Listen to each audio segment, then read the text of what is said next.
అపర్ణనైతే రాజు అలా వాకింగ్కి తీసుకొని వెళ్తూ ఉంటాడు. ఇక అపర్ణతో రాజు ఇలా అంటూ ఉంటాడు, అమ్మ నేను బాబుని తీసుకొచ్చినప్పుడు కావ్య కళావతి పరిస్థితి కూడా ఇంతే కదమ్మా.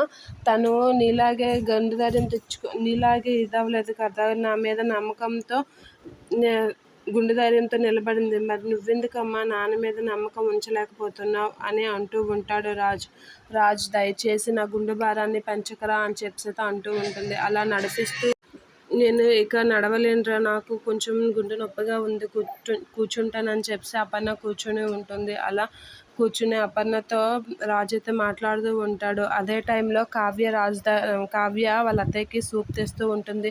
అమ్మ ఈ సూప్ తాగు, కొంచెం ఆకలి పెరుగుతుంది, అలా అయితే నువ్వు టిఫిన్ చేసి టాబ్లెట్స్ కూడా వేసుకోవచ్చు అని అయితే అంటూ ఉంటాడు.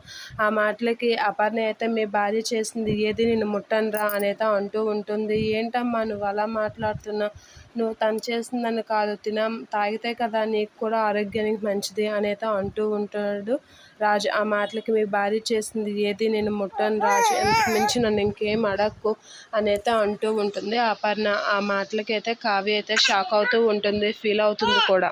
రాజు కూడా ఫీల్ అవుతూ ఉంటాడు. ఆ మాటలకి కావ్య ఫీల్ అవుతూ ఉంటుంది, ఇంకా మాట్లాడడానికి ట్రై చేస్తూ ఉంటుంది. అయినా రాజ్ వద్దు కళావతి అని చెప్పేసి అంటూ ఉంటాడు. కావ్య అక్కడి నుంచి వెళ్ళిపోతూ ఉంటుంది. ఇక అపర్ణ అయితే అలాగ వాళ్ళ ఆయన చేసింది తంచుకుంటూ బాధపడుతూ ఉంటుంది.